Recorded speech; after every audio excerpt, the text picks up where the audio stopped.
안녕하세요. 저는 강남대성 쾌탁관을 졸업하고 올해 서울대학교 인문계열에 입학한 신혜원입니다.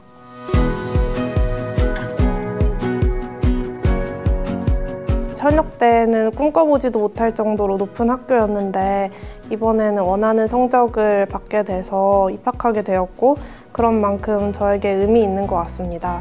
무엇보다 저희 할머니, 할아버지 그리고 특히 1년 동안 믿고 지원해주신 저희 부모님께도 감사한 마음을 가지고 있습니다. 부모님께서 믿어주신 덕분에 원하는 꿈을 이룰 수 있었던 것 같습니다. 제가 현역 때는 수시를 중점적으로 준비를 했었고 하지만 그럼에도 불구하고 수시에서 원하는 결과를 얻지 못했을 뿐만 아니라 수시에 주력했었던 만큼 정시에서도 원하는 대학에 진학할 수 없는 결과를 얻었습니다. 그래서 1년 더 재수를 통해서 원하는 대학교에 합격하고자 생재수를 결심했습니다. 수능 전날에는 그동안 했었던 공부를 정리하는 식으로 시간을 보내려고 했습니다. 평소에 몰랐던 내용을 노트에 적어놨는데 그 노트를 읽어보면서 정리를 했었고 수능 당일에는 제가 이천에서 시험을 보기로 했었기 때문에 학원에서 안내하는 대로 짜여진 스케줄대로 잘 따르려고 했습니다. 고등학교 때는 이과로서 공부를 했었는데 재수를 하게 되면서 하고 싶은 공부, 저한테 맞는 공부를 하고 싶어서 사탐런, 확통런을 강행했었습니다. 여러분들도 아마 사탐런 내지는 확통런에 대해서 고민하고 있는 이과 친구들이 있을 것 같은데 단순히 대학 레벨을 높인다라는 것뿐만이 아니라 본인이 그 과목을 바꿨을 때 얼마나 나에게 이점이 있을지 그리고 대학 졸업한 후에 진로는 어떻게 할 것인지 종합적으로 고려해서 후회 없는 선택을 하셨으면 좋겠습니다. 첫 번째로 효율적인 관리를 받을 수 있다는 점이었습니다. 저는 지방에서 살고 있는 만큼 통학학원을 다니게 되면 교통이나 통학 문제로 인해서 많은 시간 낭비가 발생할 것을 우려하여 바로 기숙에서 공부하면서 시간 관리를 효율적으로 하고 공부량 자체를 절대적으로 늘릴 수 있는 방법을 선택했습니다. 또한 수많은 기숙학원 중에서 쾌탁관을 선택한 이유는 아무래도 쾌탁관은 기초가 부족한 학생들을 위해서 기초 수업을 열어주시는 경우도 많이 있었고 그리고 콘텐츠를 해설해 주시는 선택 수업이 많이 열려서 그런 것들을 활용해보고자 최종적으로 결정하였습니다. 그리고 쾌탁관에서 받은 첫인상은 생각보다 넓고 쾌적해서 좋다라는 것이었습니다. 아무래도 집을 떠나서 1년간 공부해야 되는 것인 만큼 환경적으로 굉장히 중요할 수 있는데 굉장히 넓고 깨끗하고 쾌적한 환경에서 공부에만 집중할 수 있는 환경이었던 것 같습니다. 강대 기숙학원을 다녀보고 제가 느껴본 장점은 바로 질문 교실이 활성화되어 있다는 것입니다. 수업을 하시는 선생님한테 제가 모르는 부분을 바로바로 여쭤볼 수 있고 또 TA 선생님들한테도 여쭤볼 수 있어서 궁금증을 해결할 수 있다는 장점이 있는 것 같습니다.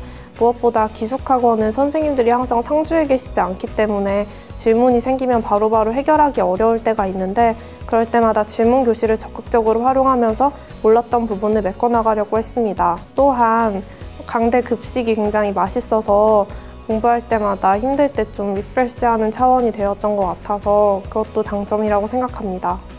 제가 대부분의 시간을 활용했었던 퀀텀에서도 많은 장점이 발견되었습니다. 퀀텀은 굉장히 넓고 쾌적해서 공부하는 데 집중을 할 수 있게끔 환경을 조성이 되어 있었고요. 그리고 또한 수납 공간이 넓어서 강대에서 나오는 콘텐츠 그리고 개인적인 교재 같은 거를 편하게 보관할 수 있어서 나중에 자료를 정리하거나 나중에 보게 될 때 도움이 많이 됐었습니다. 저는 수학이 많이 부족했었던 학생이라서 수학 콘텐츠가 가장 도움이 많이 되었습니다. 그 중에서도 가장 도움이 되었었던 콘텐츠는 서킷인데요. 4점 문항을 현실감 있게 좀 연습을 할 수 있어서 도움이 많이 됐었습니다. 너무 어렵지도 너무 쉽지도 않으면서 평가원 기조에 맞고 난이도도 적당한 문제를 여러 번 연습해보면서 풀 수 있는 문제를 확실히 풀 수 있는 능력을 기를 수 있었던 것 같습니다. 그리고 강대 모의고사 K국어에서 의식의 흐름이라는 컨텐츠를 제공을 해주셨는데요. 답지가 줄글로 되어 있어서 그건 굉장히 읽기가 어려운데 그거는 이렇게 손글씨 해설이 있었어서 그런 걸 보면서 오답 정리를 하는데 도움이 많이 되었습니다. 독서 엄매를 윤건철 선생님 수업을 들었습니다. 그리고 LNC 상담으로 윤건철 선생님이 배정이 돼서 그분이랑 많은 시간을 보냈었는데 독서에서 EBS 연계 자료를 굉장히 잘 준비해 주셔서 도움이 많이 되었었던 것 같고, 그리고 언어 수업에서 제가 내신 때 잘못 배웠던 내용, 또 그냥 동네 학원을 다니면서 정립되었던 몰랐던 부분들을 잘 짚어주셔서 도움이 많이 되었었던 것 같습니다. 그리고 제가 수시를 지원할 때도 선생님께서 상담을 해주셨는데, 제가 수시를 좀 안정적으로 지원을 하려고 했었거든요.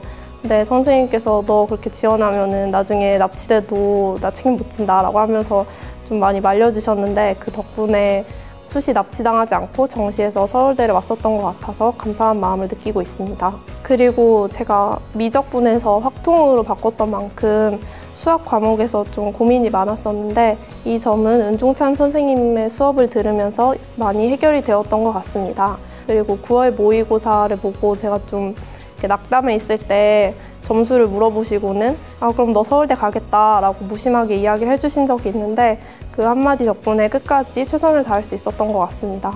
제가 탐구에서도 사탐론을 했었기 때문에 탐구에서도 좀 고민이 많았었는데, 그때 김효진 선생님의 도움을 많이 받았습니다. 김효진 선생님의 동아시아사 수업을 들으면서 수능에서 나올 만한 것들 뿐만 아니라 사료를 해석할 수 있게끔 능력을 길러주셔서 어려운 문제가 나오더라도 사료를 정확히 해석해서 풀 수 있었던 것 같습니다. 역사는 단순히 암기하는 것뿐만이 아니라 그 사건이 왜 일어났는지, 그리고 또 어떤 결과를 초래했는지를 빠삭하게 다 알고 있어야지 사료를 해석할 수가 있는데, 그 점에 있어서 선생님의 도움을 많이 받았습니다. 생활담임 선생님한테도 도움을 많이 받았는데요.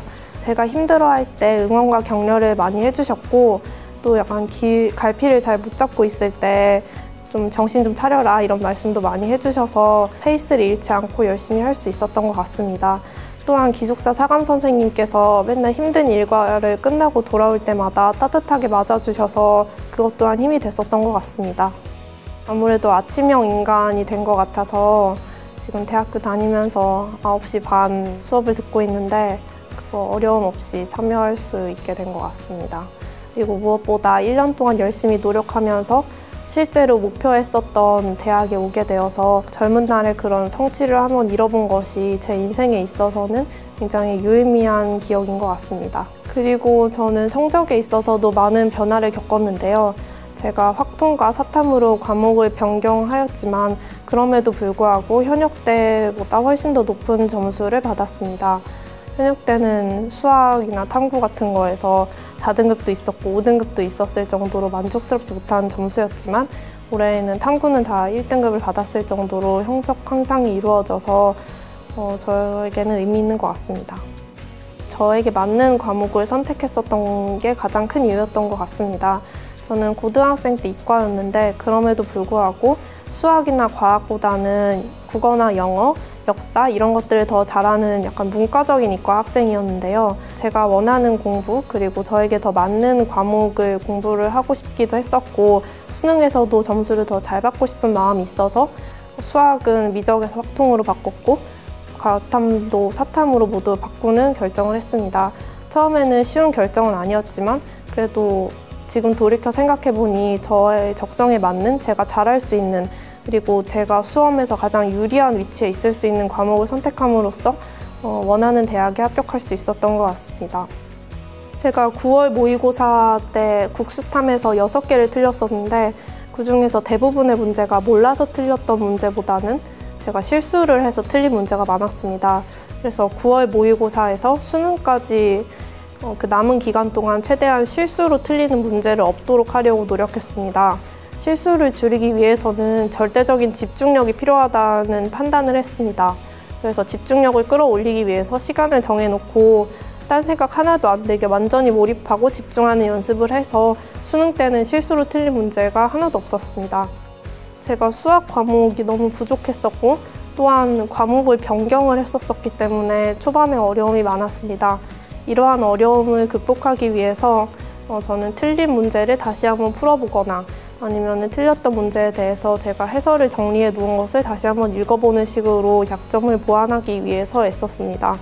또한 초반에는 수학적으로 생각하는 힘? 그런 게 좀 부족하다고 느껴서 좀 짤막짤막하게 5분씩이라도 모르는 문제를 좀 고민해보려고 노력을 많이 했습니다. 보통 수험 기간에 슬럼프를 겪는 학생들이 많은 것으로 알고 있습니다. 저는 특정 시기에 슬럼프를 겪었다기보다는 매일매일 거의 울면서 잠들 정도로 힘든 시간을 보냈습니다. 하지만 그럴 때마다 감정에 너무 치우치려고 하지 않았고 수능 망치고 나서 울어도 된다라는 생각으로 최대한 감정적인 것들을 좀 벗어나려고 노력했습니다. 제 스스로 가장 잘했다고 생각하는 점은 바로 인간관계를 최소화한 것이었습니다. 재수를 하게 되면 공부 때문에 힘든 것뿐만 아니라 여러 가지 인간관계 때문에 어려움을 겪으실 수도 있는데요. 저는 이러한 변수를 최대한 없애고자 기숙사 같이 사는 친구들이랑도 수능 보고 그 이후로도 말을 안 놓고 지내다가 지금까지는 연락이 두절된 상태고요. 그 정도로 인간관계를 좀 최소한으로 하면서, 물론 이제 그분들한테 상처를 주거나 피해를 준 건 아니었지만 최소한으로 하면서 제 일에 집중하고자 했습니다. 공부할 때는 공부하고 쉴 때는 쉬는 태도를 정립하는 것이 중요하겠습니다. 공부를 많이 하다 보면은 지칠 때도 있어서 원내 휴식이나 아니면 정기 휴가 때 나가서 휴식을 취하는 것이 정말 중요한데요. 제 주변에서도 보면 쉴 때 쉬지 못하고 노느라고 오히려 피로를 축적해서 돌아오는 학생들이 많이 있었는데, 그렇게 하시는 것보다는 열심히 쉬셔서 체력을 회복하신 뒤에 다시 또 공부에 매진할 수 있도록 하시는 것이 바람직하겠습니다. 기숙학원을 고민하고 계시다면 빨리 결정하라고 말씀드리고 싶습니다. 여러분들이 걱정하시는 이유는 다양하겠지만 학원에서도 그런 여러분들의 걱정을 다 알고 있고 또 다년간의 경험으로 많은 부분이 개선되어 있기 때문에 잠자리가 불편할 일도, 음식이 입맛에 안 맞을 일도, 그리고 또 수험 생활을 하면서 어떤 공부적인 부분에서 부족할 점도 없으니까 그런 부분 고민하지 마시고 한시라도 빨리 결정하셔서 기숙에서 많은 공부를 하시고 원하는 결과 얻으셨으면 좋겠습니다.